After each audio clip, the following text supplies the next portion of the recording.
Bonjour à tous et bienvenue sur Middle Earth SVG France. Aujourd'hui, vidéo un peu spéciale sur la fédération pour le jeu de Middle Earth SVG, donc avec Chaka qui est son président. Bonjour.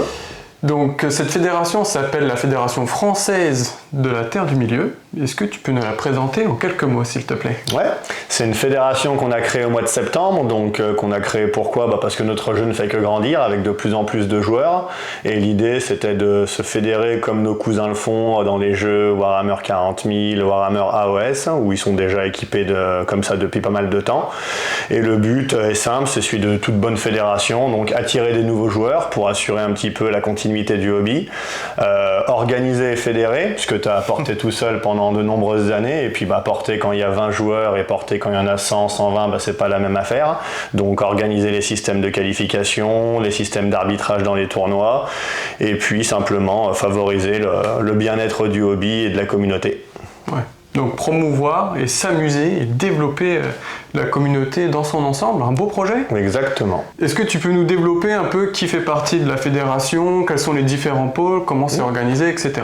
Ouais, sans souci. Donc la fédération, elle s'est créée avec 10 joueurs qui n'étaient pas des inconnus, qui ne sont pas sortis de nulle part. Je ne vais pas détailler les profils, mais on a publié une plaquette avec un petit peu l'intégralité des personnes qui sont représentées dessus, donc vous pourrez la télécharger, j'imagine, en description de la vidéo.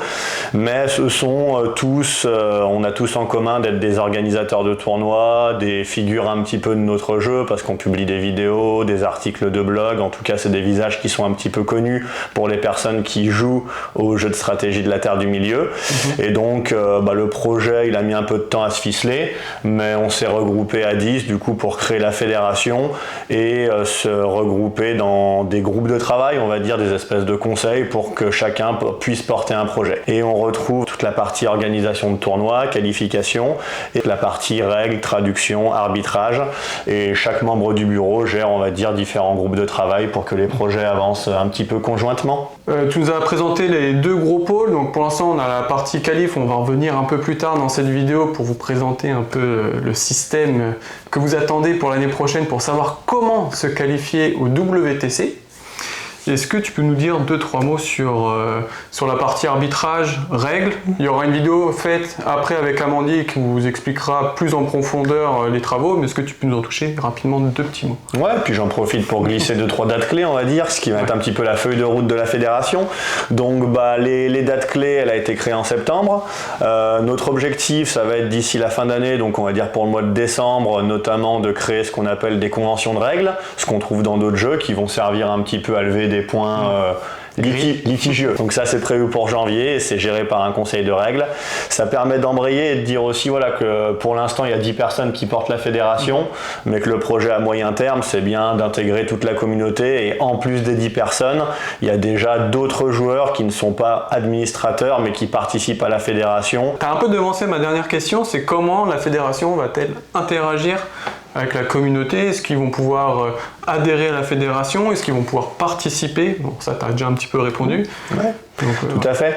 À partir de janvier, de toute façon, comme toute association, effectivement, on sera ouvert aux adhésions, et l'adhésion donnera accès aux tournois de qualification, à tout un tas de choses, des avantages, des guides de jeu aussi qu'on va produire, et toute personne qui souhaite s'impliquer un petit peu plus, de toute façon, sera actrice de la fédération, avec la possibilité de réélire les membres du conseil d'administration, voir si un jour vous souhaitez prolonger votre engagement, tout simplement peut-être vous présenter et puis en faire partie. Dernière petite question sur la fédération, quand est-ce qu'on va la lancer publiquement à l'adhésion? Alors publiquement, ça va probablement être au mois de janvier, où on aura ouvert le site internet, la page Facebook, et où on lancera le système d'adhésion qui permettra aussi de faire fonctionner la fédération sur l'année 2023, parce que forcément c'est par l'adhésion qu'une association peut vivre.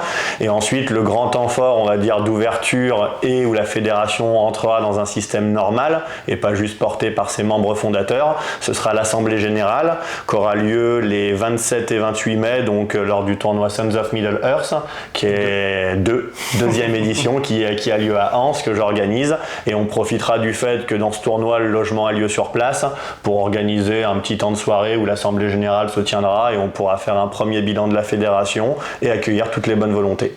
On va passer maintenant un peu à la partie fatidique pour tous ceux qui s'intéressent au WTC et notamment à ceux qui veulent se qualifier. On va maintenant voir quel système on va choisir pour qualifier 2 équipes de 4 joueurs.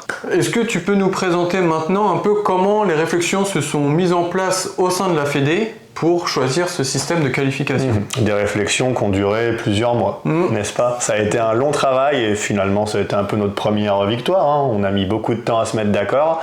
Alors la qualification, c'est un sujet compliqué parce que il faut que ça suive plusieurs objectifs. Il faut que tout le monde puisse se qualifier, que ce soit équitable. Et il faut en même temps avoir un système qui prépare les gens au jeu en équipe. On est donc parti sur un système hybride que tu vas nous présenter maintenant. Effectivement, on est donc passé sur un système hybride qui va mélanger un peu les qualifications avec un système au début solo. Donc on va avoir 3 tournois de qualification. On va avoir 3 dates sur le premier semestre, grosso modo, de l'année. Donc il va y avoir un tournoi à Nantes, un tournoi à Paris, alors on ne sait pas encore trop dans quel ordre, et on finira cette partie solo à Ons, par le tournoi organisé donc, par Joseph ici. À côté de Lyon du coup. À côté de Lyon. Ceux qui n'étaient pas là l'an dernier. Très bon tournoi, je le recommande. Donc sur ces 3 tournois du coup on va pouvoir faire un classement de tous les joueurs qui veulent y participer, en comptant les 2 meilleurs résultats à chaque fois, justement pour laisser un peu de flexibilité aux joueurs de s'ils peuvent pas aller à Nantes, s'ils peuvent pas aller à Lyon, s'ils peuvent pas aller à Paris pour X raisons, au lieu d'en avoir 20 comme cette année, donc on va pouvoir réduire le nombre de dates. Ça va être 3 tournois en 800 points pour caler le règlement sur celui des WTC, comme d'habitude, ça rien ne change. De la même manière que sur le système solo, en fonction des places, on va gagner un certain nombre de points. On espère faire 3 gros tournois capés à 30, comme actuellement. Et donc, à la fin de cette partie solo, on va faire un classement de tous les joueurs, un peu ce qui se fait actuellement. Pour l'instant, pas beaucoup de choses changent, sauf qu'on va garder les 24 premiers joueurs pour passer à la seconde partie, qui sera une qualification par équipe. Donc 24 joueurs, ça permet quand même pour tous les joueurs qui ont des aspirations compétitives de quand même très rapidement se démarquer et de pouvoir se qualifier avec potentiellement uniquement 2 très bons tournois. Exactement. 24 places, ça permet quand même d'ouvrir assez largement à tous les nouveaux joueurs qui veulent se mettre au compétitif, de laisser aux joueurs déjà compétitifs, déjà sur la place, de venir un peu plus tranquille. Le but du jeu, c'est quand même de connaître ses adversaires, de faire des nouvelles connaissances pour pouvoir ensuite monter des équipes, découvrir des nouvelles personnes et de s'amuser, parce que le but du jeu, ça reste un jeu quand même. Tout à fait. Donc le but du jeu, c'est de s'amuser. Donc sur ces 24 premiers, on va déjà féliciter le premier, n'est-ce pas? Parce que c'est quand même quelque chose de finir premier, et le premier de ce classement va pouvoir choisir son équipe comme il le souhaite, donc de proposer parmi les 24 joueurs, parmi les 23 joueurs restants, il va pouvoir proposer de venir dans son équipe. Ces joueurs ont un droit de veto, parce que si, pour X raisons, s'ils ne veulent pas faire partie de cette équipe, ils ont le droit de dire non. Et une fois que ce premier joueur a fait son équipe, les 20 autres restants vont pouvoir se mettre d'accord pour faire 5 autres équipes pour faire notre fameux pool de 6 équipes. Et du coup, ce mercato a lieu durant l'été. Exactement. Après, on va avoir le droit à 2 tournois par équipe. Un sur 2 jours qui va se passer au French Wargame Café environ fin septembre, début octobre, en fonction des dates dispo avec eux. Donc là, sur ce tournoi-là, on va avoir droit aux 6 équipes qui sont présentes. Ça va être un tournoi en 5 parties à 800 points, 2h15, comme d'habitude, il n'y a pas grand-chose qui change. Sauf que là, on va adopter vraiment le format WTC avec, on envoie 5 listes et on en enlève une le jour du tournoi, les appariements entre les joueurs, etc., etc. Et à la fin de ce tournoi-là, l'équipe qui va finir première de ce tournoi, elle sera directement qualifiée au WTC. Et malheureusement, la dernière sera éliminée de la qualification. Ça ouvre du coup un deuxième tournoi qui va se passer vers le mois de novembre, du coup, sur une seule journée pour que ça soit moins prenant pour les joueurs, avec les 4 équipes restantes, du coup. On a qualifié le premier, on a éliminé le dernier. Les 4 équipes vont s'affronter et l'équipe qui va finir première de ce tournoi va pouvoir se qualifier au WTC. Et de cette manière, on va qualifier du coup les 8 joueurs français pour le WTC 2024. Du coup, vu que le premier tournoi est sur 2 jours et le deuxième sur 1 jour, c'est plus un système de ronde suisse et ça permettra aussi à toutes les équipes de s'affronter une fois chacun. Exactement, donc chaque équipe va pouvoir à chaque tournoi affronter toutes les autres. Donc c'est très équitable du coup, parce qu'on peut pas dire avec les appariements, tout ça, t'as eu un tirage facile, tout ça. Non, non, non, toutes les équipes s'affrontent et du coup elles auront toutes les mêmes chances de pouvoir se qualifier.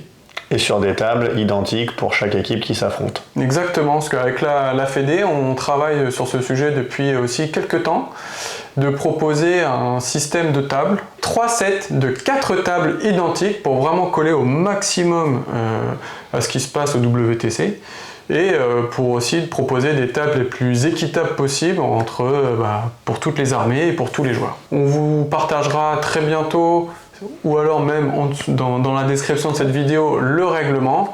Comme ça, tout est transparent et vous pouvez déjà travailler à vos listes, à vos relations, si vous êtes sûr de finir dans les 24 premiers, pour former vos équipes, penser à vos listes, etc. etc. Du coup, peut-être un petit mot aussi au niveau des dates pour que vous puissiez commencer à réserver. Le premier tournoi de qualif sera certainement au mois de février, le deuxième au mois d'avril. On va éviter le mois de mars car il est déjà pris par les French Wargame Day de Grenoble que tu organises. Exactement. Et le vrai ETC pour les qualifiés de cette année-là qui va avoir lieu à Grenade en Espagne, donc le mois de mars étant déjà bien chargé. Le troisième tournoi de Lyon aura lieu les 27 et 28 mai comme a été annoncé. Et ensuite, on a le temps de voir venir les 2 derniers, mais ce sera certainement septembre, octobre, novembre. Exactement. Tu peux nous dire un dernier petit mot sur la Fédé pour conclure cette vidéo ? Et pour conclure, tout simplement un résumé, prenez vos calendriers. Tout le monde a sa chance désormais dans le système WTC. Finir dans les 24 premiers, c'est accessible à beaucoup de joueurs à condition d'avoir un bon niveau. Ça permet de se faire connaître, ça vous permettra de rentrer dans une équipe. Donc bloquez vos 5 dates pour les 5 tournois de qualification de cette année. Et on vous donne surtout rendez-vous en janvier pour adhérer, pour que la fédération puisse porter tous ses projets en termes d'investissement, de personnes, de temps et d'argent, pour qu'on puisse vous accueillir sur des tournois bien ficelés avec des belles tables, des arbitres bien formés. Et du coup, on compte sur vous. Rendez-vous en janvier. Ça marche. Merci beaucoup pour votre attention. N'oubliez pas de vous abonner et de liker cette vidéo si vous avez aimé. Et si vous avez des questions sur la fédération, n'hésitez pas à nous les envoyer et on y répondra avec plaisir. À la prochaine. Au revoir.